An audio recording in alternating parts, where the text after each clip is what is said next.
We are now finally live, so apologies if you've been waiting. We had some technical issues there, but I think we're now up and running, and hopefully Zoom will continue to behave itself as we progress with the rest of the session. So this is the November 2024 ENSO seminar, and I am delighted to be joined by Ana Teixeira de Melo, who is from the Center for Social Studies at the University of Coimbra in Portugal. Anna is a clinical psychologist and researcher specializing in community psychology and is interested in the processes of human flourishing and well-being, development and resilience in both family and communities. So Anna's work is of the kind of interdisciplinary nature that we particularly celebrate here at the ENSO seminars. Working within a complexity theory perspective, her research aims at the development and evaluation of theoretical models, resources, strategies, and tools for the practice of complex thinking applied to decision-making and the management of interventions in conditions of high risk, complexity, and uncertainty.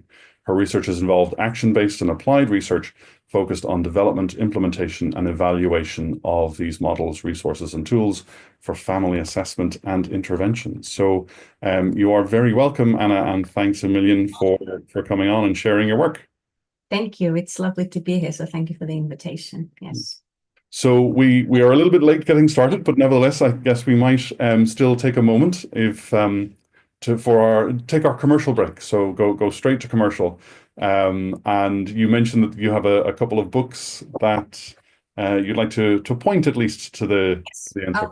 I can recommend. I won't talk much about them, but some of them do relate a lot to what we're talking in this presentation. So one of them is this lovely book that's called Mind in Motion, from Barbara Tversky. Sorry, I'm a bit dyslexic. I always struggle to say the name, but it's a wonderful book and I definitely recommend it. And we'll be talking a lot today about mind in motion and thinking with and in space.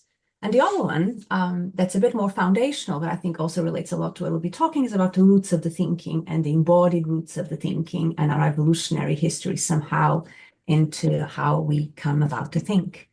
And my final suggestion is going back to some of the classics. And it has maybe a bit to do more with the last part of my presentation, where we'll be talking about interactions and interactions with tools that might support our thinking. And I think there's a lot still to be learned with some of the classics from cybernetics. And I've selected this wonderful little book that's Gordon. I don't know if it's showing the other way around.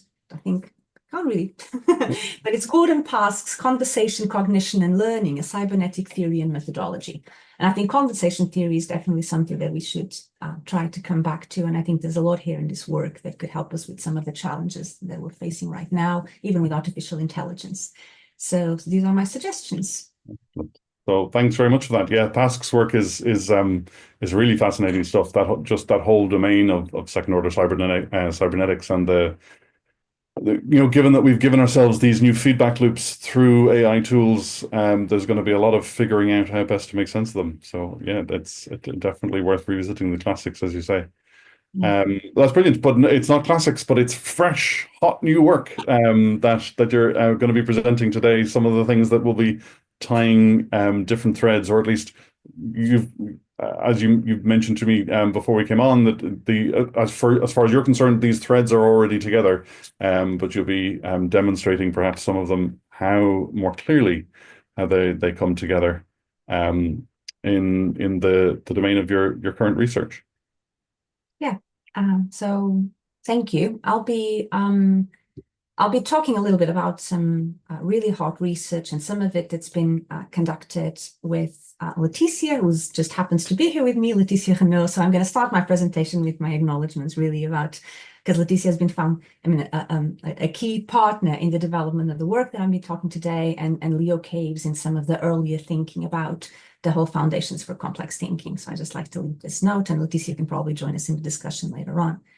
So we will be talking, and the title of this presentation is really moving from performing to mapping and to choreographing complex thinking, and reflecting a bit about the challenges and opportunities. And I'll kind of like invite you to go on a journey with me through some of these concepts, and then into the practice of mapping and performing complex thinking, and what do we mean by this. Just setting up a bit of context for where we come from and why this work has been developed.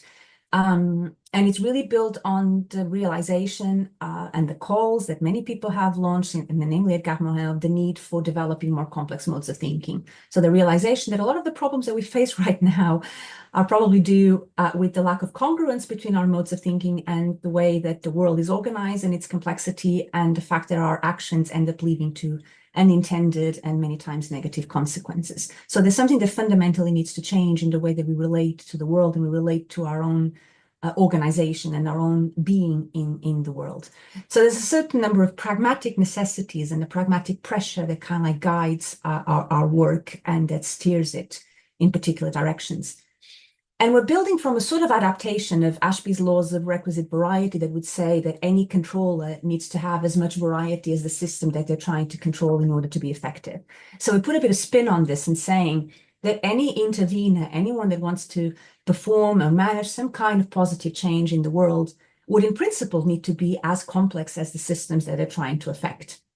Well, this might be an impossibility, right? We can't be as complex as most of the systems that we're trying to work, particularly when we work with natural or social or ecological systems.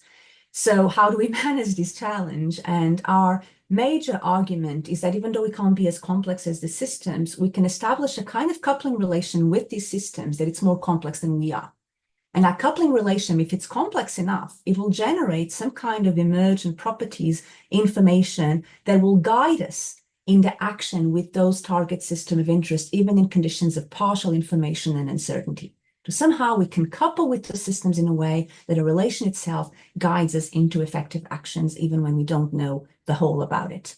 So, and this is pretty much where we put the focus in our work, is in this coupling relation.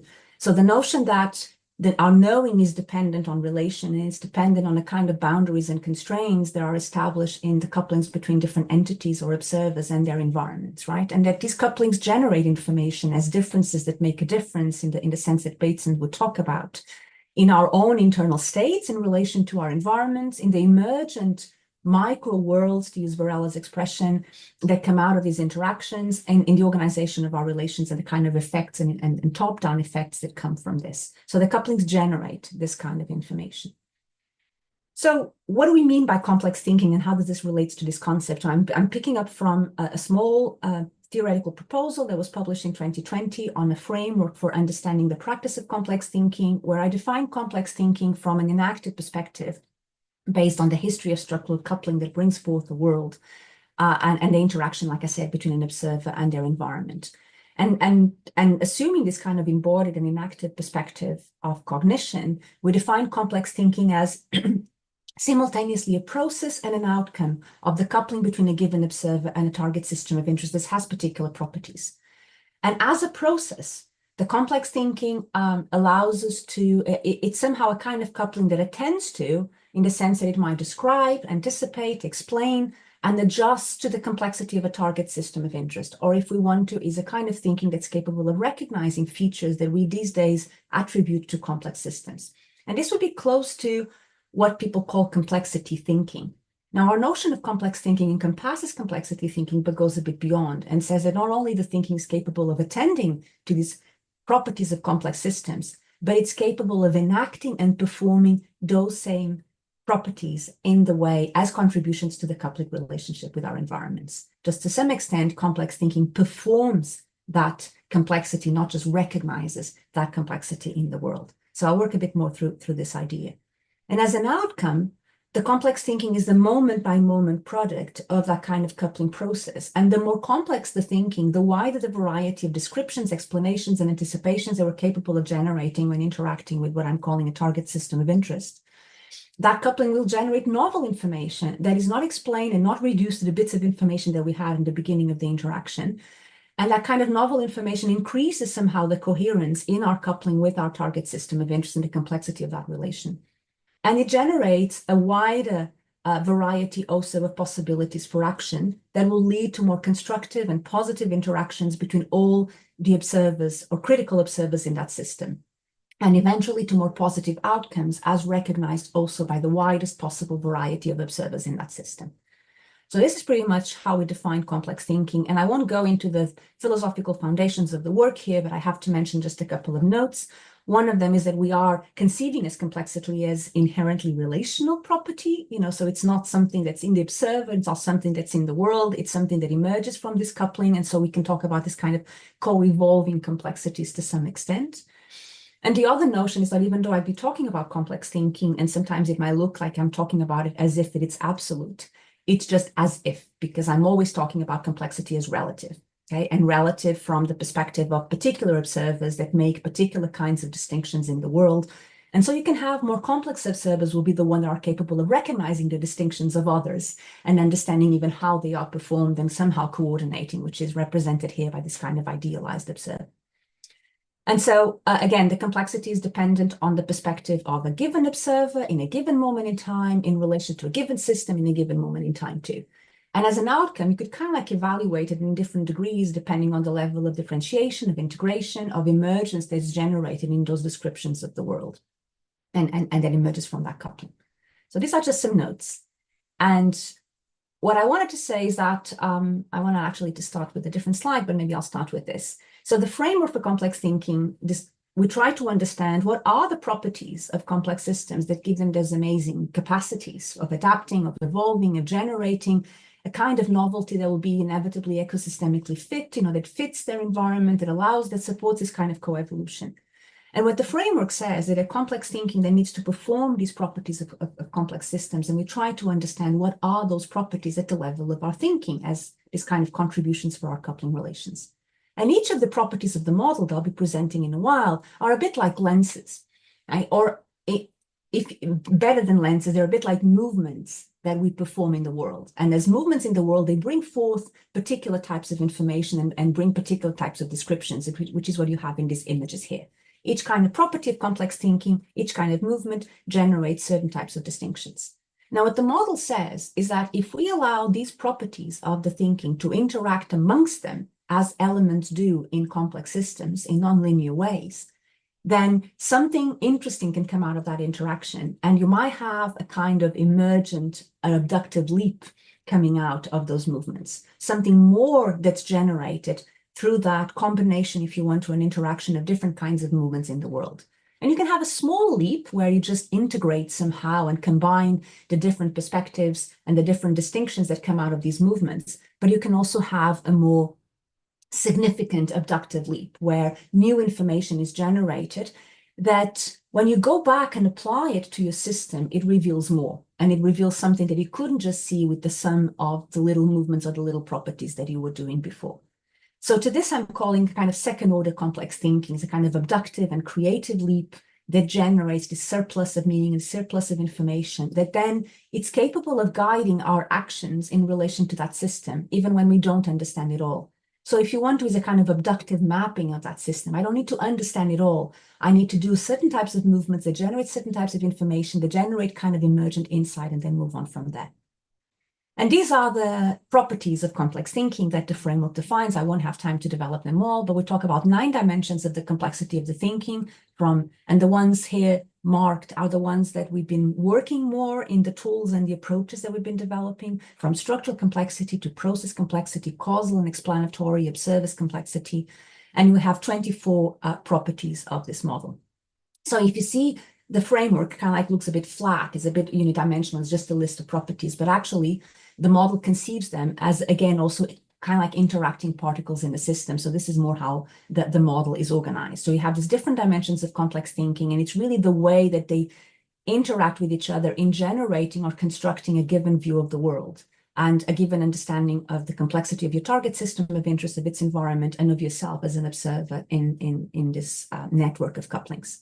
And the properties that are on the outside are what I'm calling modulating properties. They're properties that somehow guarantee that the outcomes of the thinking will be fit with our environments. And we're talking about dimensions such as ethical complexity and aesthetic complexity or pragmatic complexity. So it's a kind of check that we put on into how the thinking is being formed and how it might fit the system that we're working with. Now, these are the 9 dimensions that you see here. And this is the kind of like image of your system that's generated through it. This is a bit more detailed model that shows the 24 properties within these dimensions. So not just the dimensions interact, but the properties between them have to interact also. And the complexity of the thinking is dependent on these interactions. And this is even a more detailed model, which has sub-properties within the properties, and they are also meant to interact. So in practice, complex thinking is really more like this. It's kind of like a dance where you're performing. If you see each one of these properties as a movement and as a movement of an observer in the world, the complex thinking is really this configuration of arrangements of different kinds of properties and how they're coming together, and how you're allowing your constructions of the world to change in this interaction. So as you perform different kinds of movements in your constructions. And of course, at different stages of your thinking, if you want to, what we're calling the landscape is kind of like your first initial approach to your target system of interest, and the unfolding is when you kind of like bring out into the world what the outputs of this thinking, different properties will be more relevant for different kinds of purposes. But what I wanted to highlight is to highlight the notion of complex thinking a bit like a dance, like this combination of different movements. And this brings us to the work, the core of our work that we wanted to talk about today, because we've been struggling with how do we promote this complexity of the thinking, but we needed tools also that allows us to map that kind of complexity so that we can guide observers in dealing with their target system of interest. And so our question was, can we see our thinking and can we act in our thinking just as we do with other things in the world? Can we interact with it in ways that allows us to change? And we needed a method for this, but we needed a method that was coherent with our understanding of the thinking.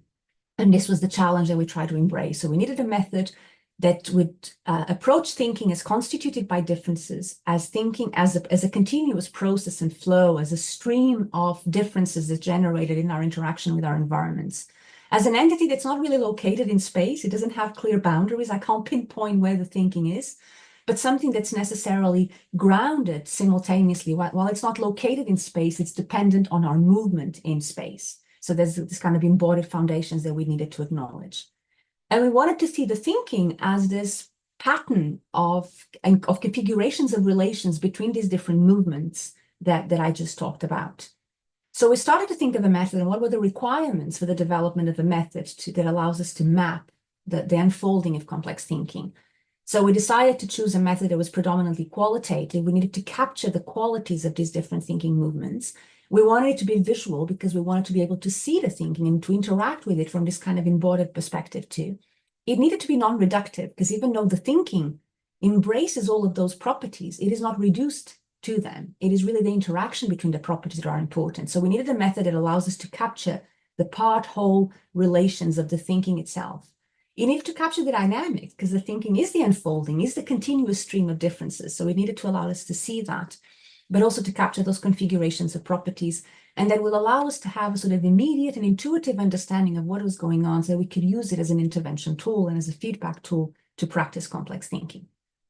So we worked on a method that we call the Complexigraphies that brings together a certain number of methodological and theoretical contributions from the model of complex thinking to a 4E perspective of cognition. We build upon qualitative methods for embracing complexity, but also for more dynamic and configuration approaches in complexity. But we also got inspiration. We went to pick up inspiration from dance because we do conceive of thinking as a dance. And there has been efforts being done about how do you map dance and how do you create a notation for dance. So we went to pick up inspiration on some of the notation systems for dance, namely Lapin's notation, that allows us to capture this kind of configuration of movements as they unfold through time.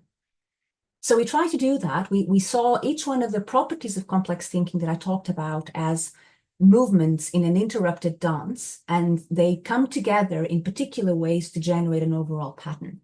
And we developed a method for qualitative coding based on ideograms.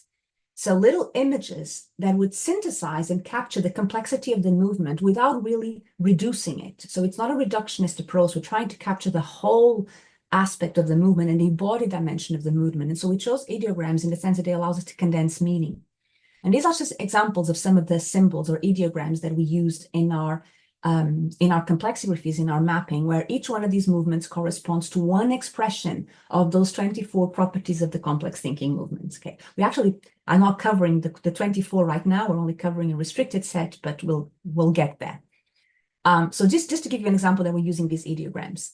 So, but the notion of a dance was really more than just a metaphor. And I put just here because we are the metaphors we live by, to paraphrase Lakoff and Johnson.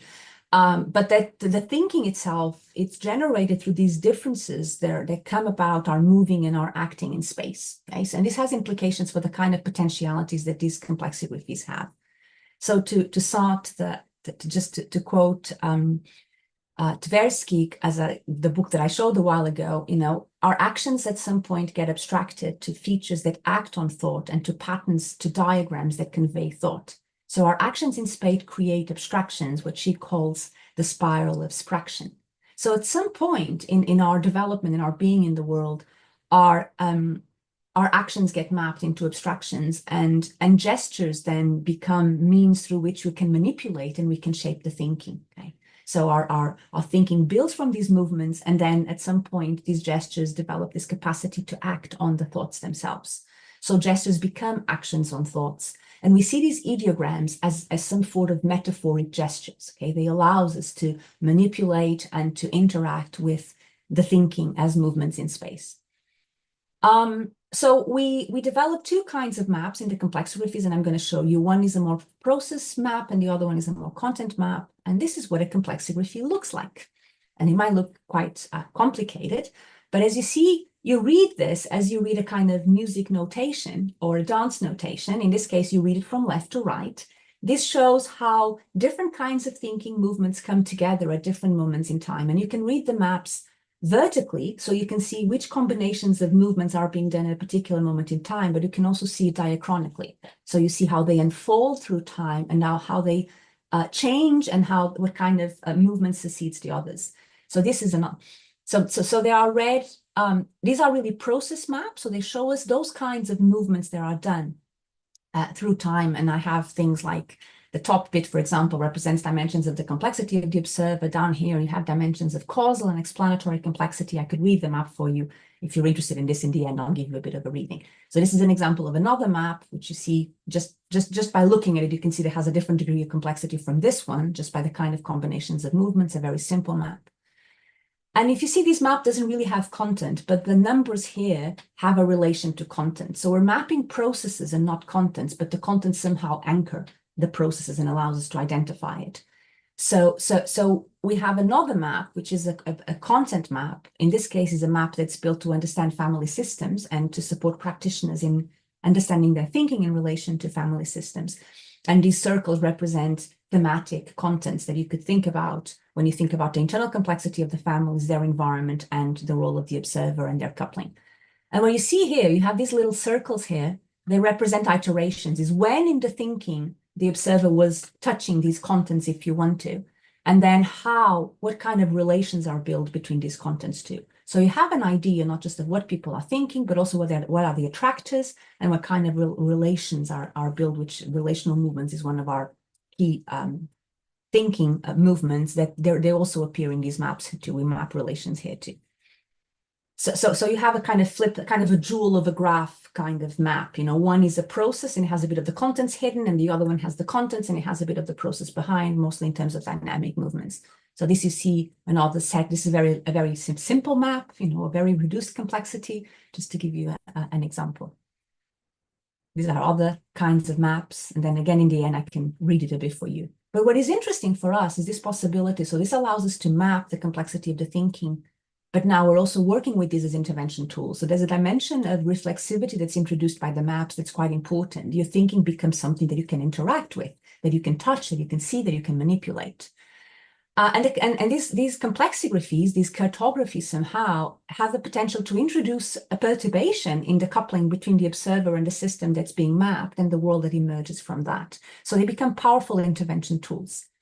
The elaboration of the maps itself is a producer of some kind of cognitive changes. They foster reflexivity. They allow us to give feedback to the system of how it's organizing its coupling.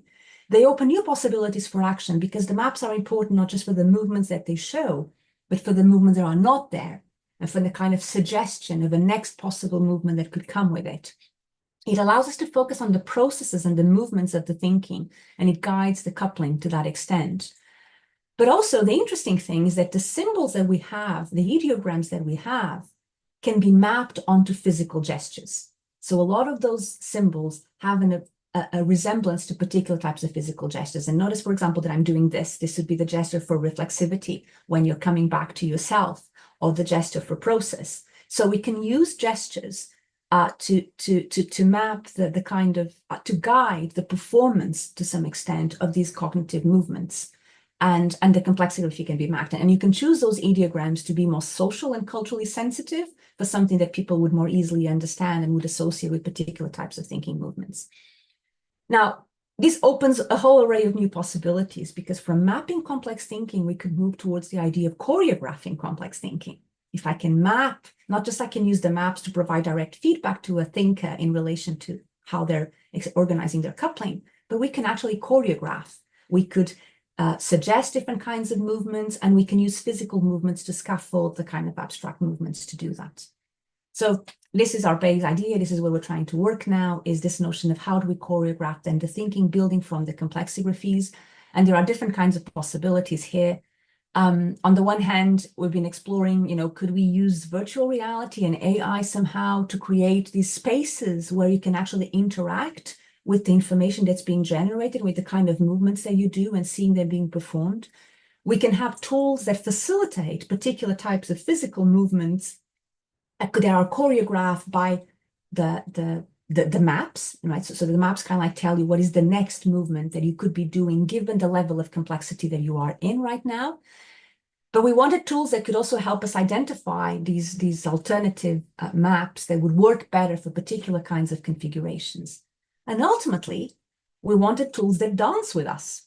If we could have these movements mapped onto physical movements, and if we could have tools, for example, AI-supported and computer-supported tools that can recognize the physical movements, then maybe they can physically dance with us and scaffold the complexity of our thinking through our moving in space. So these are some of the things that we're looking at. I just gave you a very, very brief presentation of this, but we do think that this opens quite exciting possibilities for how we think and how we organize ourselves in the world, and the kind of transformations in the world that come from this process. So we build for a cognition perspective, but we hope that the work somehow also brings different kinds of challenges that allows us better to understand this movement also from higher order, if you want, a more complex cognitive movements. So you can read a little bit more about our projects in the Complex Thinking Initiative. There's a variety of projects related to complex thinking, and thank you. I'm not going to go into this. That's wonderful, Anna. Thank you so much for that. So it looks like a fascinating set of tools, and it's something that's it kind of speaks to me specifically, actually. Is it one of the I tend to work in the domain of sort of philosophy and theoretical cognitive science, but I am paid by a department of psychology, and therefore I have lived my entire career with guilt, kind of empirical guilt, shall we say. But one of the things that I've always struggled with is how to think about and organize observations or empirical work in kind of systematic and active, in ways that are kind of systematic and inactive and fitting to that kind of dynamical perspective. And a number of tools have been developed certainly over the past few years, but this seems particularly rich, although also quite daunting. I'll have to admit, I've some there's sort of a few things that I would like to dig into, but I think if we might start with taking you up on your offer of maybe reading through one of the maps just as an illustration. Yes. of how to read them and what kind of information. Yes, I'll show you a bit what kind of information it's here. So this gray area here, so this is actually a map. I've amplified it so that you can see a bit better, even though it's still not very clear. And this is the second part of the map. So this is actually a map of the thinking enacted by a team of practitioners. They work with families in child protection contexts, okay? They have to make decisions, they have to plan interventions, and this is the framing. And this middle line, the gray line, is the line of the content, if you want to. It tells us what people are thinking of, but not exactly the content per se, but what kind of content. So what is the nature of the content? And you can see, for example, these little squares represent events. It means that people are thinking mostly in terms of events or in terms of situations. And when you see these R's here, it means that they start to think in terms of relations. And when you see these waves here, it means that they're coupling the description of events with a process kind of description, not just states. They're looking at processes simultaneously. But for example, this practitioner starts with, you see these dots here, they're kind of like little fleas jumping. They don't really start with a coherent thinking, or they're kind of just moving this kind of jumping from one content to another, from one event to another. They're portraying transitions in their system. This is what these systems mean. But you see, they just start with sequences of events. Some of them a bit more complicated. They're kind of like combinations of events. Now, what the map shows, and I'm afraid I didn't choose a very nice photo, because over here, I don't know if the next one is a bit better. It's not. Sorry for this. So I have some symbols here. There are exclamation marks and crosses or interrogation marks, and it tells you the nature of the information that they're processing, if it's more emotional or cognitive, or in the sense of abstracted, or if it's more about behaviors, what they are describing. And ideally, you'd want these things coming together. So it also tells me a bit about the type of information that they are working with. Now, on the top line, we have elements of the complexity of the observer, okay? Actually, in the meantime, you can see these arrows, like I said, represent moments of transitions in the system or a kind of linear succession of events. There are also some qualifiers of contents here and there where people kind of like say where the problems are. They don't really have many qualifiers here. And for example, in this map, this little symbol represents a description in terms of states, but it comes very late in the description. They were mostly focused on events for a long time. It wasn't even the states of the system, even though there was a bit of process, and then they start to go in states. But actually, this team in particular is capable of thinking in multiple states. So they're not just working about a fixed state. They're thinking about variations of that system through time. And over here, you see that there's all these R's start to appear, and these R's represent relations. It means that they start making relational movements with their thinking and thinking with relations. And actually, they become a bit more complicated because they start having here relations of relations. So they're thinking of relations that include other kinds of relations. So you have a growing of complexity in terms of relationality through their thinking. And I'll show you how this interacts with the bottom line. But for example, on the top part, I have the complexity of the observer. How many perspectives are they taking, for example, when they're describing? And they start from the kind of omniscient, disembodied observer perspective, okay? And then in this team in particular, then starts to adopt the perspective of different elements in the system, like the mother in the system and the father in the system, the perspective of the child. The perspective of the court is here. Okay, so this description of events is from the perspective of those observers on top. So the contents there represent what the observers were thinking about, and they have a variety of perspectives that they're actually capable of assuming, because if they were just inside, they were being recognized but not taken. Now, there's another level of complexity would be when these perspectives start to be coordinated and they don't show up in this map, or when you have perspectives of perspectives, that what the perspective of one is about the perspective of another element in the system. So it doesn't show up, but you see a bit.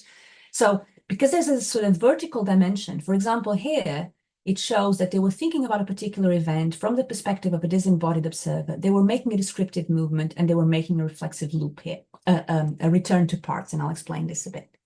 So the bottom represents elements of explanatory complexity, causal complexity, and other elements of the observer's reflexivity. These R's here, these little loops, represent a reflexive loop that is done from the perspective of that observer there. Okay, so it represents reflexivity. And these things here represent recursivity. Are they revisiting contents? And when they are revisiting contents, are they updating the information or not? Now you can see that we start with descriptions, which is what this D means. Okay, the rhythm is marked here. There are moments, for example, of slowing down and of temporal delight. So these T's represent different temporal states of the mind, if you want to. So somehow they slide into the past or slide into the future. They do several recursive loops to parts. They revisit the information and they update it. Their rhythm slows down when they introduce this kind of sliding into the past and thinking in more reflexive terms. And then the rhythm starts to increase as you move on to starting to do explanations. And you have here a symbol for a systemic explanation, for a linear explanation in the beginning. These little squares here represent, you can't see, but they're question marks. It says that they are not talking just about what the observers in their system are thinking or doing, but what themselves are thinking of doing. So their own thinking is marked in that. And then you can see that they move on. The reflexive loops start to increase. The complexity of the explanations start to increase, and they have circular explanations. They track, these symbols represent the tracking of the history of their own thinking. So there's a bit of historicity there, how they're mapping their own thinking along and its own transformations along the way.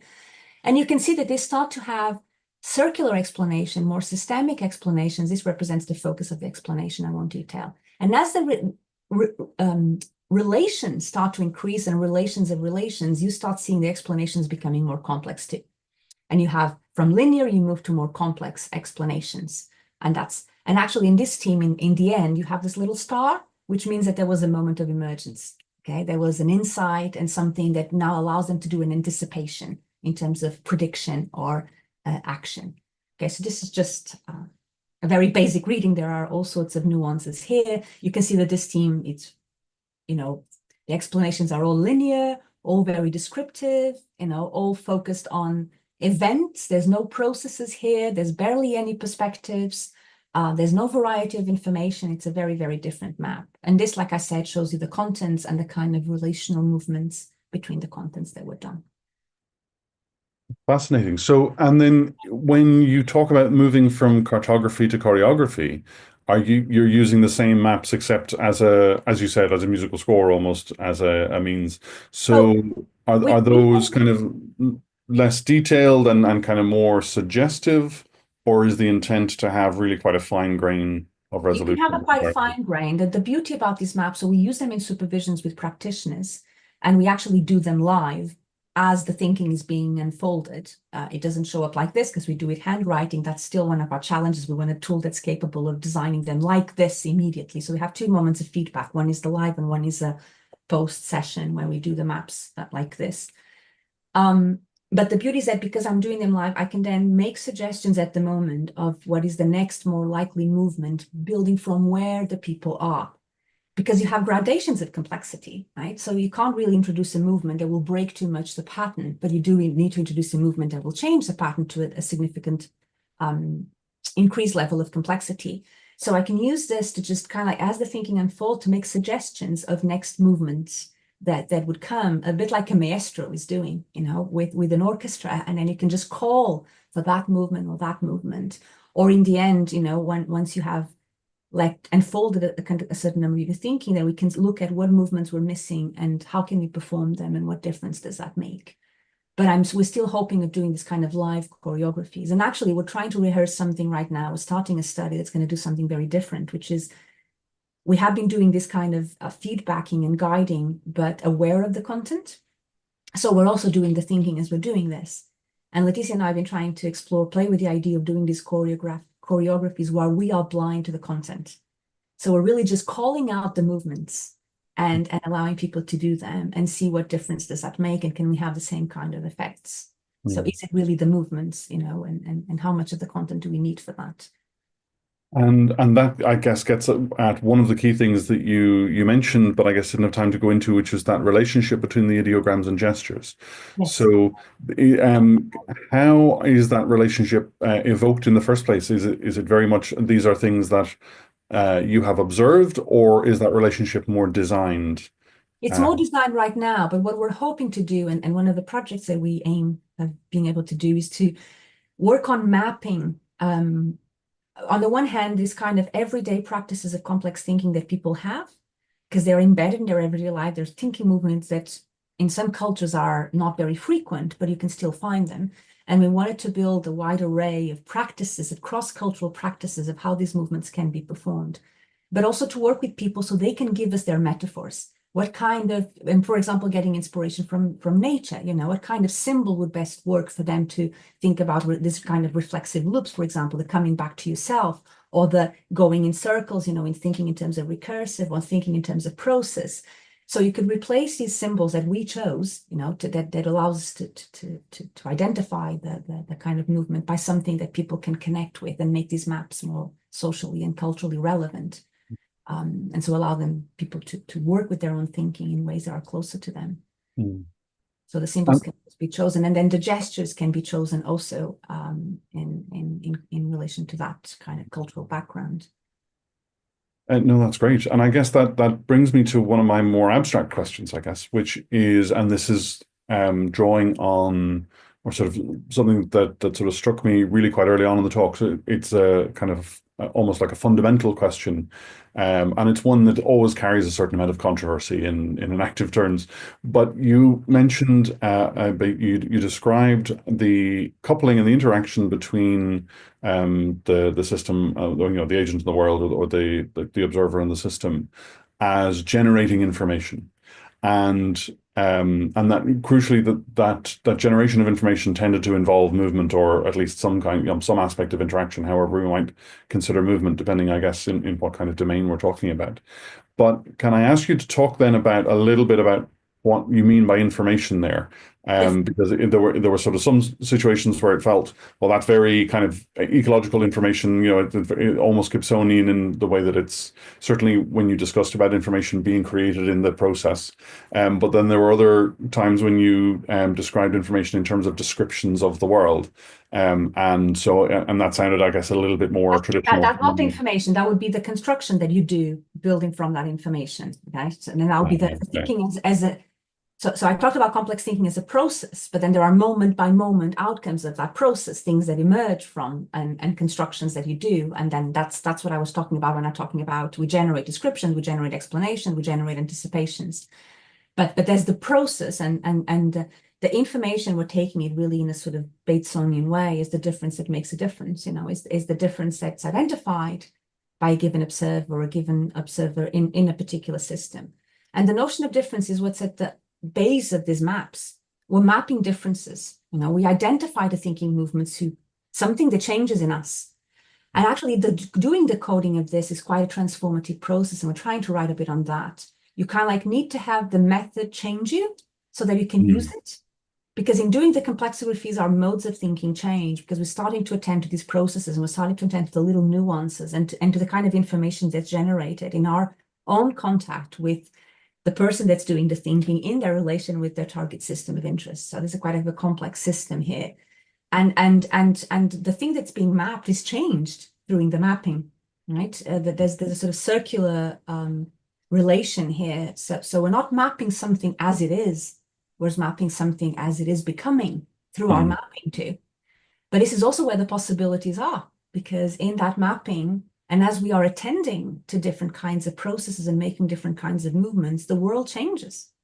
The perspectives of the world change. And so it's quite a transformative process.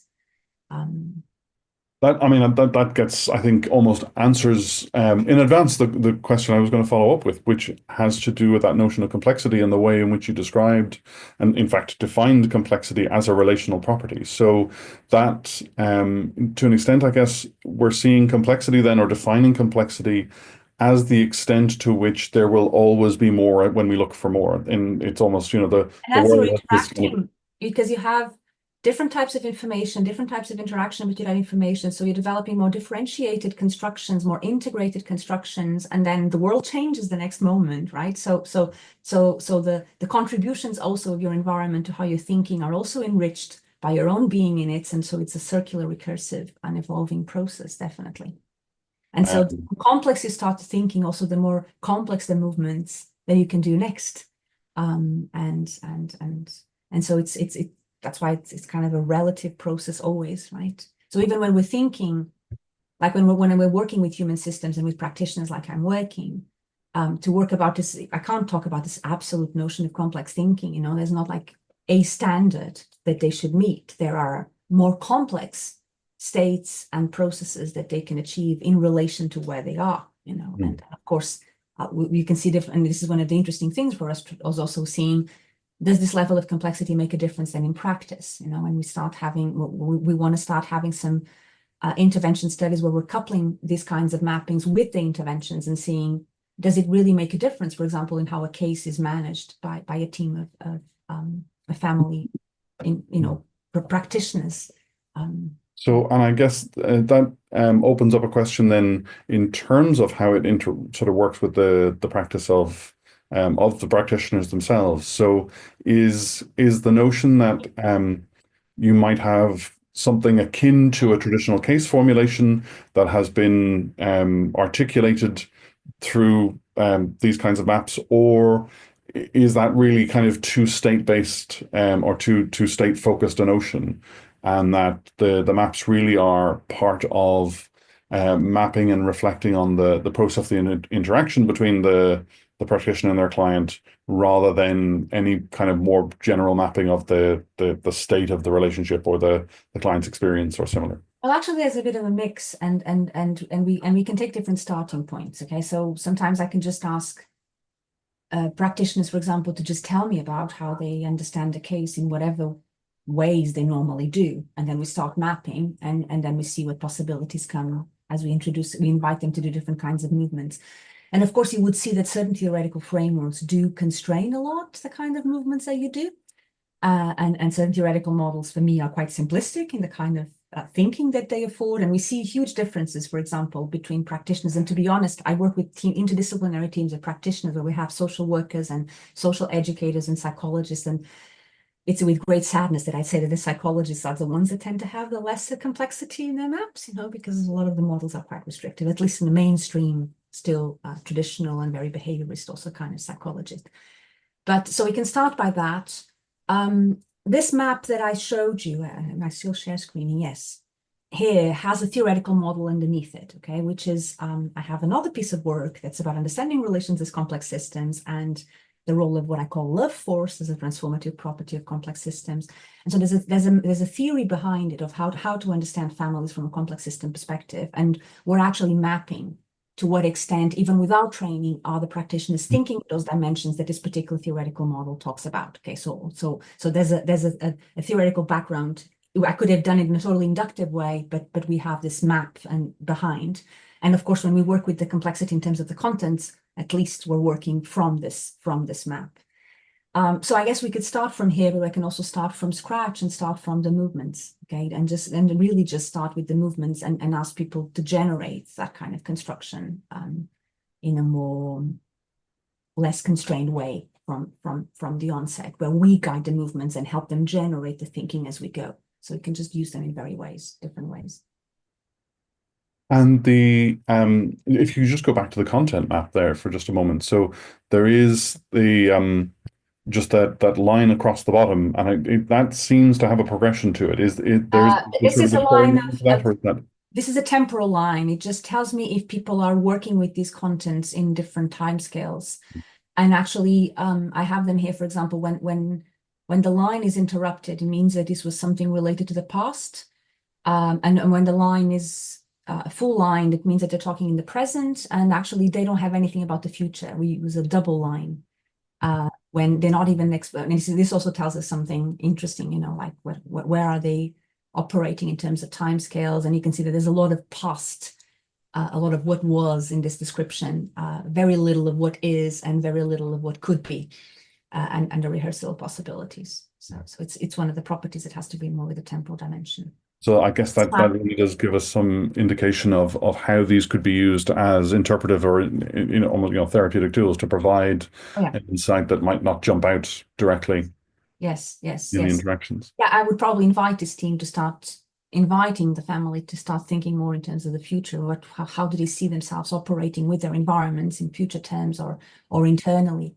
This map also has what we call qualifiers of content.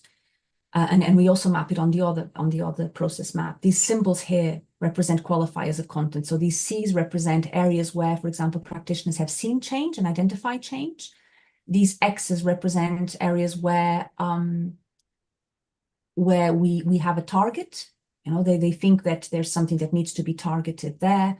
And the squares represent aims, okay? Actually, sorry, in this case, sorry, the aims is this one. The target is this round one, and the crosses are the problems, which here, for example, is problematic because they have the problems coupled with the aims, which means that they tend to have a very symptomatic kind of intervention. I see a problem there. This is what I think I need to intervene, and you can see that too because there's not much connectivity in the map.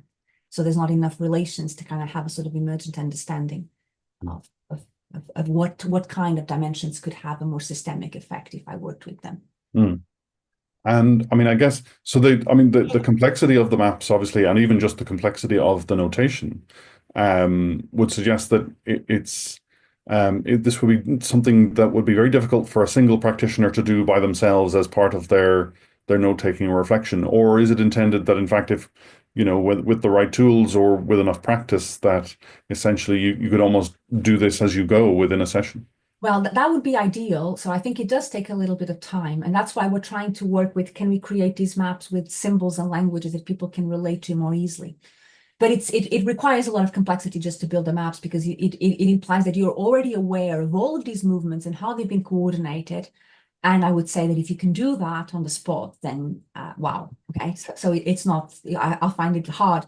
So what we're trying to do also right now is trying to explore, can we use any artificial intelligence tools to help us do these maps live and to provide a live feedback to the practitioner as they are thinking out loud or developing their thinking, to provide some support and scaffold this map making. We still think that having a human scaffolder is very important, so that to do this. But yes, but ideally, yes, you have at least a minimum system. So what we do, for example, with practitioners is that we try to identify the kind of movements that could be more transformative, that they are missing, and then invite them to attend to those movements for particular periods of time, instead of trying to get the whole movements, just to try to make them a bit more natural. And once they master that, then we can introduce other movements, a bit like you would do if you're learning an instrument or if you're learning how to dance, and you first need to just master, you know, repeat those movements until you can forget them, and then they just become part of your repertoire. So you can train them somehow like that, partially, and then there's less to map, right? You can select a certain number of properties that they could do themselves, the mapping. And you mentioned, I guess, that typically that the maps are first drawn by hand in a live session. But of course, it would seem there would be, good Lord, right? That one would, it would terrify. But there you can see the richness of it. But there'd be, I mean, it would make a lot of sense also as a possibility. And is this something you've already done, I guess, to have a video annotation tool, so that you have a recording of a session in some manner, and it can just be annotated in a similar way to many of the observation tools that already exist for in a sort of a variety of ways for even in simple cases like animal behavior or sort of video analysis and those kinds of things. Maybe it'll have to be quite a sophisticated system. So we are thinking about the possibility of doing customized tools that would have the symbols available already, and you could kind of like just pull them and drop them and manipulate them and do this. So they show up with a nicer visual layout immediately, but you just kind of like have already the ideograms available for you as you go. So yeah, those are some of the collaborations that we're also inviting, you know, with people from different domains and from the domain of some more of technologies, to help us. How can we take more advantage of the method and make it more accessible? And how has response from practitioners been? What has the reaction been to those people who have been involved in it? Extraordinary. And we're doing a more systematic analysis of some of our experiences. Leticia and I have a short paper in proceedings of a conference on a bit of the effect of this reflexivity, because it does have a kind of transformative effect. You know, for a lot of people, first of all, it just makes the thinking something that they can manage, they can deal with, something that they become aware of. And it starts changing you, because you start understanding that you do build your world through these movements, you know, and you start to understand the patterns and the habits and the things that you don't do. And there are different kinds of reactions. One is more emotional and even aesthetic. There's something about seeing your thinking and the beauty of it, and there's a kind of enchantment that sometimes shows up in the process that's quite interesting, and that creates also a connection with the process and facilitates a connection with the process that's quite hard. That's quite important. So this kind of emotional aesthetic reaction helps to bind it all. But then there's this increase of reflexivity that's quite transformative, I think, and painful sometimes also, when you start, you know, realizing that, oh gee, I never do that, you know, or you know, why can't I do this kind of movement? So there's a lot of personal transformations that come with this. So you need a context to work with this, because this is a transformative tool. You know, this is not just something that you use strategically. It will change you, and it will start to change the way that you attend to things. But there it has that effect, and people start to really focus more on the process and understanding how it is in the process that the world gets constructed and transformed. You know, and that it's quite empowering, but also quite frightening. So It brings a lot of responsibility with it you might not have been aware of before. Yes, yes, yes, yes. But we're aiming and we're inviting people that might be interested in this kind of work to join us, to do a bit of research. Right now, it's just Leticia and I doing these things. We have loads of data. We're trying to generate more, but people that have context of practice where they would like to try this, or researchers that would like to help us explore particular types of analysis, and definitely exploring more of the reaction and the experience in the process is something that we're trying to do too. No, that's wonderful. And I guess that open call is a nice note on which to finish. I know we started late, so I've let us run a little bit late here. I hope I'm very appreciative that I've taken up quite a lot of your time this morning. But it's a wonderful place to finish, and hopefully that you'll have the opportunity to sort of really expand this and to continue to increase the network of people involved in the research. That'll be really good. I hope so too. We're quite excited about where this is taking us, so we hope that it excites others to join us. Yeah, no, that's wonderful. So, and with that, I guess we'll bring the session to a close. But thanks very much for sharing your work, and all the best with it for the future too. Yes, thank you. Thank you so much. That was great. Now, there we have. I have